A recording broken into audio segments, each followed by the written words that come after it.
The transition to from apartheid to democracy in South Africa was fraught. It was a lengthy process. This was obviously not something that was going to come easy to a country where racial segregation, racial division had been fundamental to the social fabric for so long, for hundreds of years, really. And so the period of talks, which ran between Mandela's release from prison, these are we're talking open talks here, ran from the time of Mandela's release from prison until early 1994, really all the way in some ways up to the election, was an abortive process. It was one that was characterized by frequent breakdowns in communication. And all of this came from, kind of the suspicions that both sides harbored with each other. If it weren't for the personal relationships, I think that some of these politicians developed with each other. We'll see at key moments that personalities end up winning out and kind of bringing the major players back to the table. If it weren't for those relationships, South Africa may never have made the full transition to democracy and may have devolved into further violence and further chaos. So this is a fraught story, but it's also one characterized by, I believe, a great deal of heroism and really moral, ethical behavior on both sides in the midst of a great deal of, upheaval. So the ANC and the National Party began to engage in open talks in early 1990, right after Mandela's release. When Mandela was released, he still refused to give up the idea of an armed struggle, or rather refused to condemn it. He did call for open talks. He even called, in his first speech after being released from prison, called F.W. de Klerk a man of integrity with whom the black people of South Africa could dialogue. He probably came to rue those comments somewhat later, as de Klerk and he did not always see eye to eye, and de Klerk in many ways functioned as a barrier to progress.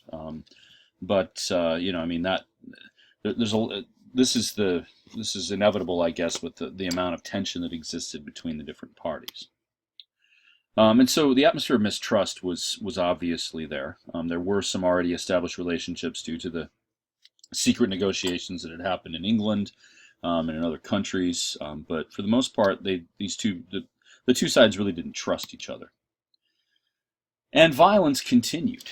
In fact, if anything, it stepped up to an even greater level over the next few years. The political killings in the early 1990s were in the thousands each year.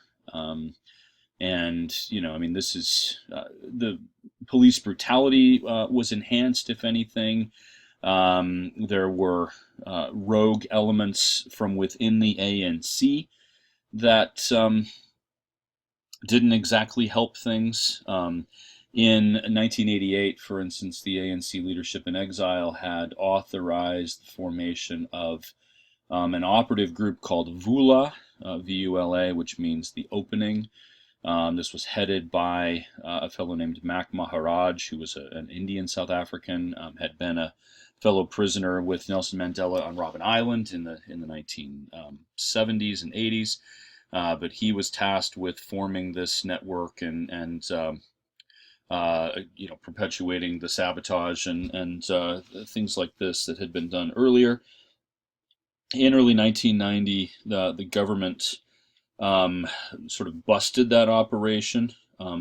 It is probable that Nelson Mandela himself didn't even know about it, but he was blamed for this, and de Klerk and others used the revelations about VULA to rhetorically say that the ANC was not interested in peace, that they only wanted to continue the armed struggle, right? And this gave the National Party government an excuse to continue to operate in a repressive and brutal way.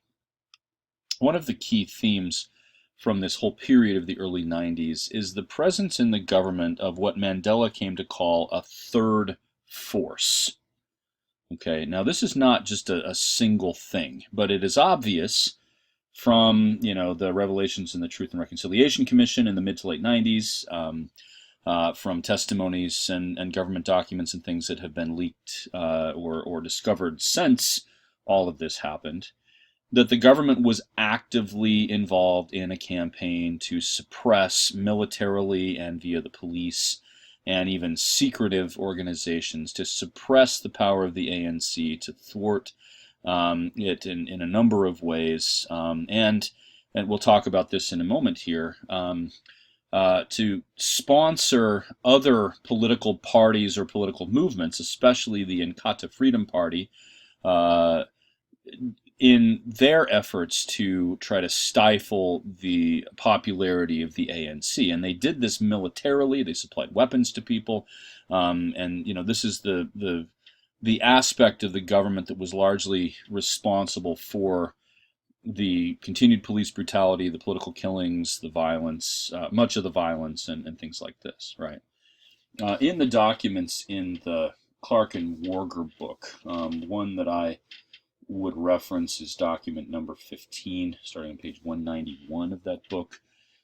This is a testimony from the Truth and Reconciliation Commission, so this is kind of given with hindsight, but this is a police operative named Eugene de Kock, who talks about being commanded. Now, it's interesting. At this point, in early 1990, the government had created this thing called the Harms Commission to look into, well, the accusations that the government had this third force, that there were secretive elements within the government who were operating in violent ways.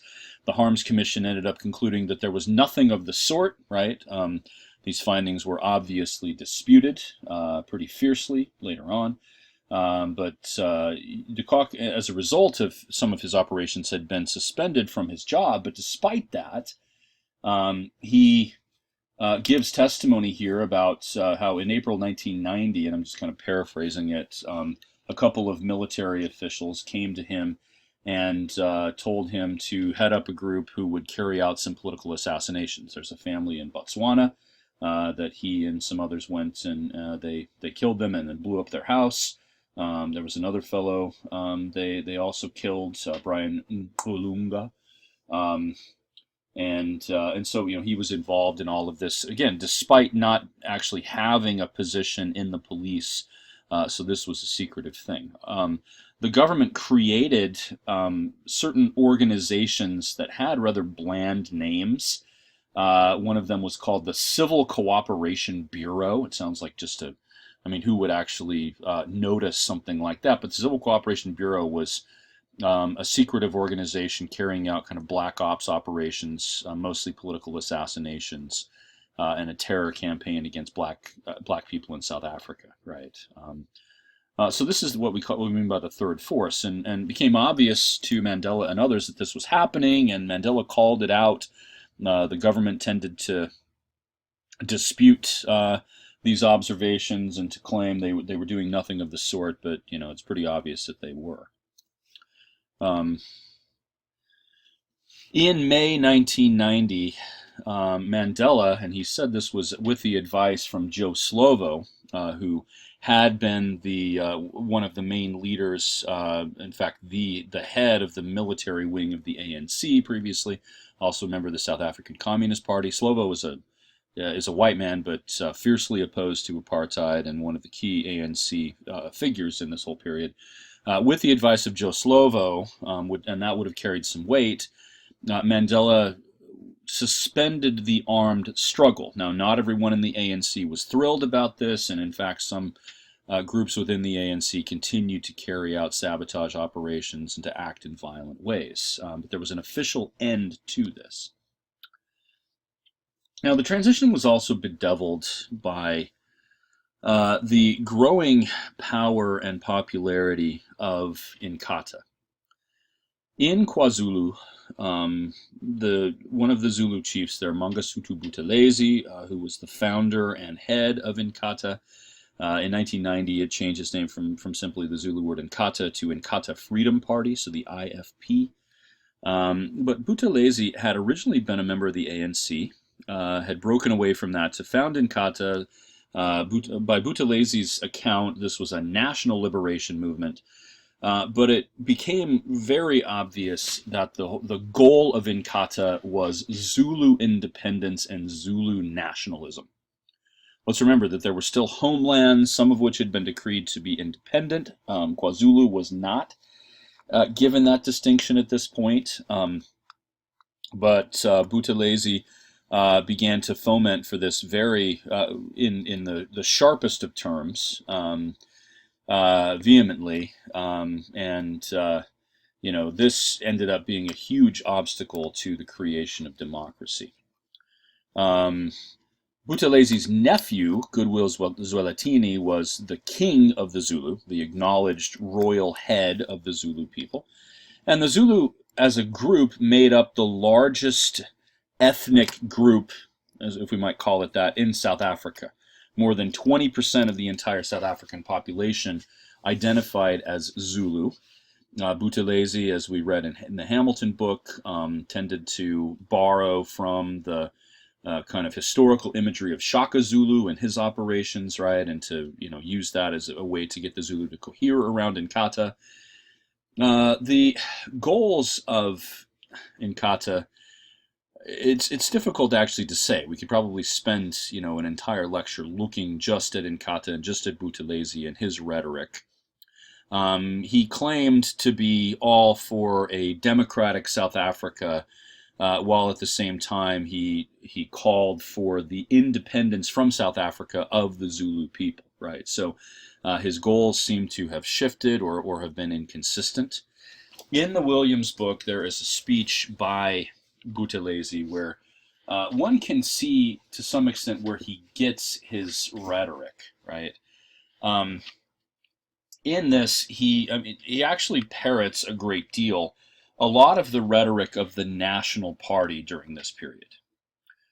They were decrying the growing power of the ANC, claiming the ANC did not represent South Africans appropriately, right? They feared, the whites began to talk about majoritarianism. Okay, I'll mention that again later. But Buthelezi began to use very similar rhetoric, right? So he sounds a whole lot more like de Klerk and other National Party figures than he does anyone from the ANC.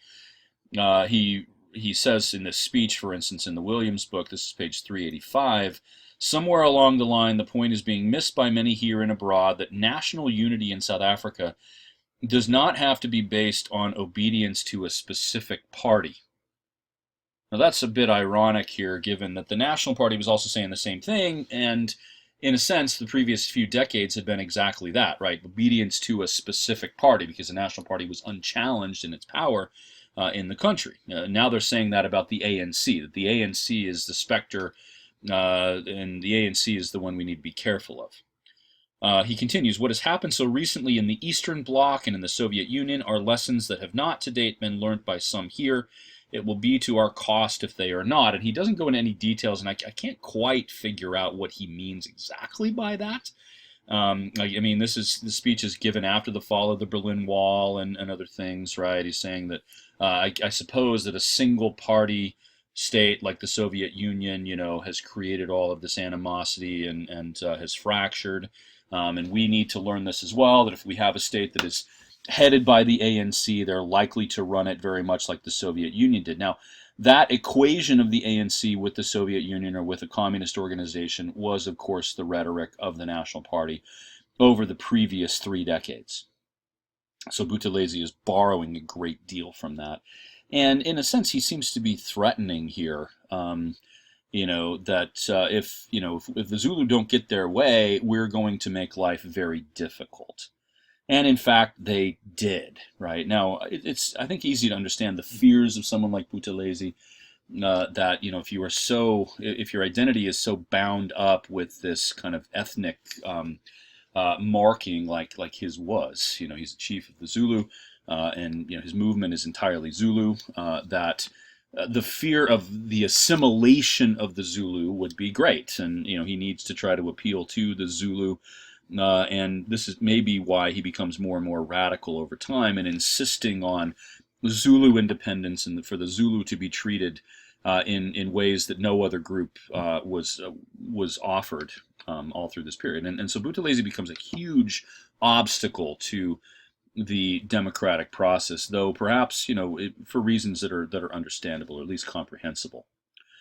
The early 1990s, the violence of the early 1990s reached its zenith largely because of the massive amounts of violence in the townships primarily, but also in KwaZulu itself, between ANC and IFP groups. The ANC, local ANC leaders would set up what they called self-defense squads, and the IFP had, local IFP leaders had what they called hit squads.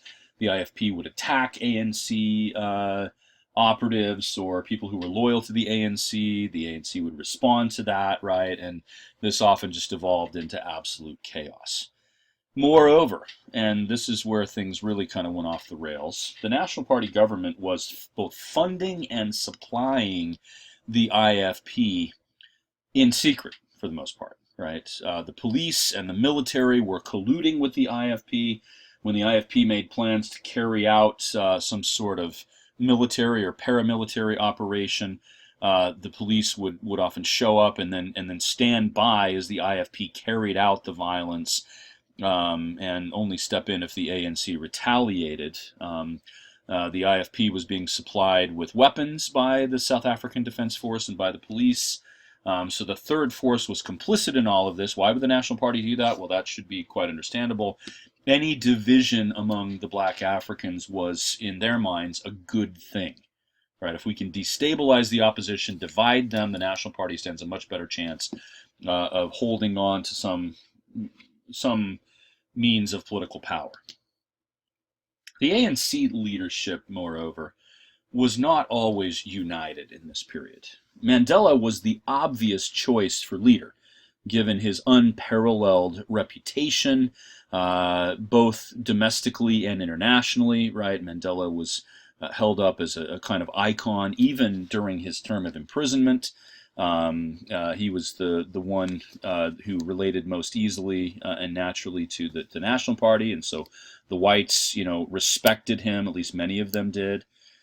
But on the other hand, Mandela had been in prison for a really long time, and the ANC had moved on without him, and there were many younger people who had been operating in ways that had nothing to do with Nelson Mandela, who saw this as, he was, after all, 71 years old when he was released from prison.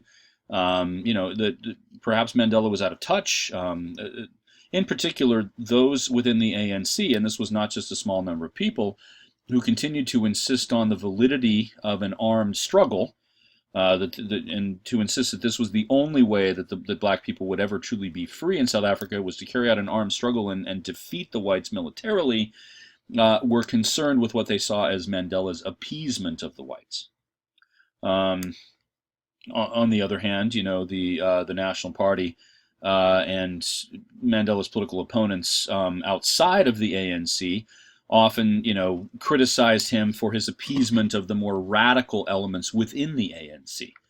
And so Mandela was stuck between the proverbial rock and hard place in trying to cater to the interests of multiple people. And I suppose any politician, will face this, but Mandela was particularly in a tight spot, and he did well, right? Other challenges came from quarters that Mandela probably didn't anticipate when he was released from prison. His wife, Winnie Mandela, was a hindrance to him in a number of ways. She had suffered greatly, of course, during her husband's imprisonment. She herself, along with her children, had been arrested and harassed for years. And she had gotten involved in some pretty shady business. In the early 1990s, I forget exactly when, I think it was 1991, she was put on trial for kidnapping and for assault, I believe maybe even for murder. I can't remember. But this trial did not go well for her. She was found guilty and sentenced to 6 years in prison. It was kidnapping and assault. I just consulted my notes there. And this did not help Mandela's public image, that his wife had been involved in these things. He quickly became estranged from her. They eventually divorced, but only during his presidency. Moreover, Mandela was isolated to some extent by the death of Oliver Tambo. Tambo had a stroke in 91, January of 91, and ended up dying in 1993 and was in very poor health for the last couple of years of his life. Although, Tambo might have been a rival to Mandela's power, they, of course, had been very close friends. They had been law partners. That Tambo was not healthy enough to offer support to Mandela probably was a real challenge to him. He did have Walter Sisulu, and Sisulu was elected deputy president of the ANC in 1991, and remained a political advisor to Mandela, all through this period. But Sisulu did not, command quite the loyalty and have quite the gravitas, despite his obviously sterling revolutionary credentials, as Oliver Tambo did. Right. So when the ANC came together, these old and new leaders, the old leaders meaning the former ANC Youth League from the 1940s and 50s, who had been in prison for so long, and the new leaders, people like Cyril Ramaphosa, who had been the key figure in the growth of the Congress of South African Trade Unions and the United Democratic Front, had a real following, and in some cases challenged the choices of Mandela. When Thabo Mbeki's another one. Mandela was concerned with Mbeki. He and Mbeki got along really well. But Mandela was always concerned that the ANC would look like primarily a Xhosa organization, given that both he and Thabo Mbeki were Xhosa, as was Walter Sisulu, right? So,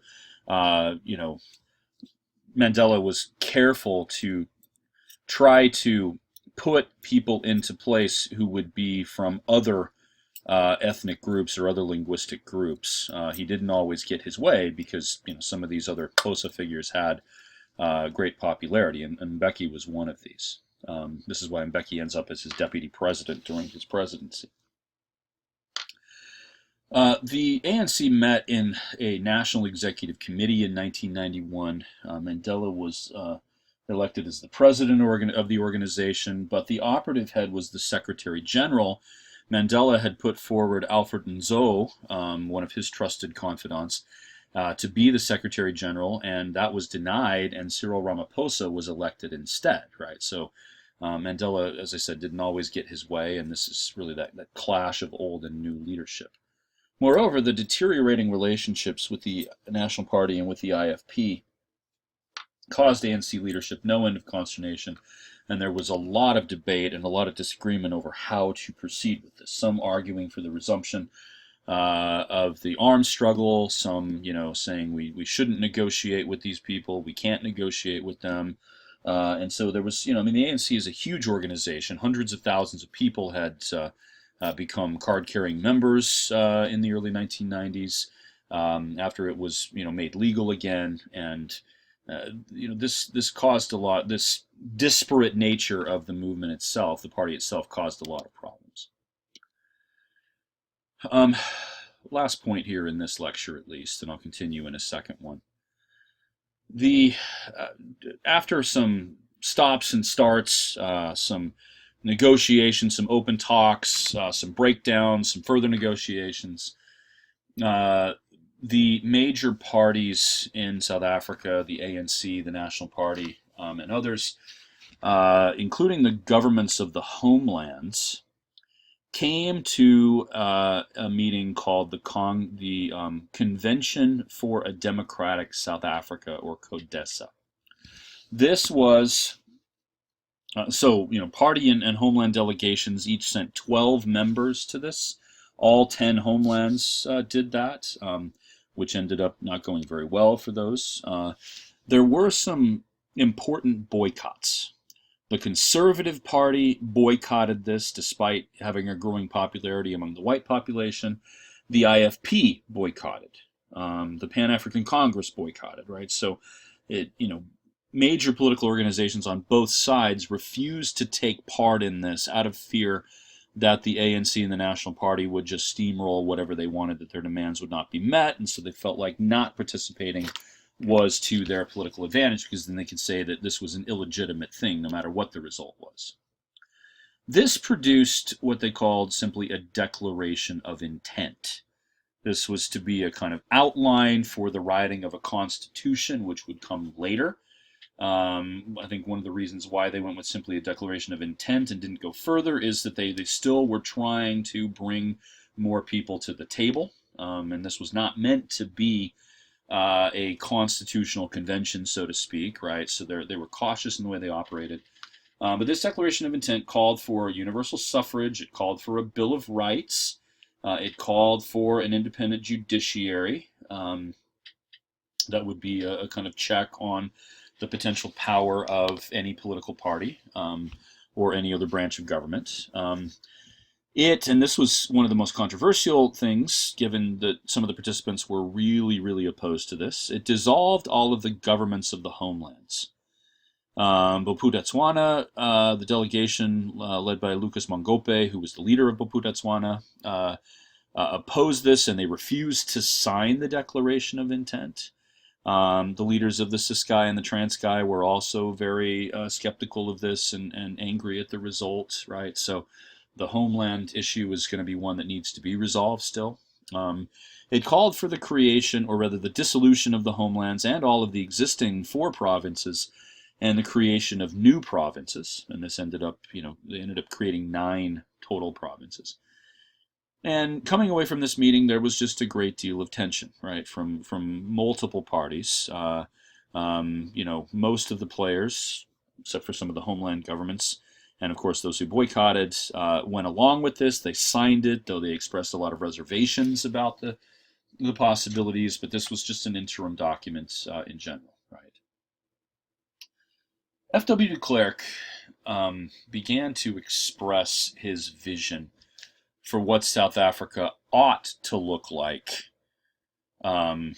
after the transition, right? And again, this is understandable, but it also, I think, shows that the National Party was living in a kind of dreamland, right? That they still thought somehow they could hold on to some modicum of power despite the years of oppression, and they did their best to do this, and they drew upon some respected political science work and things like this.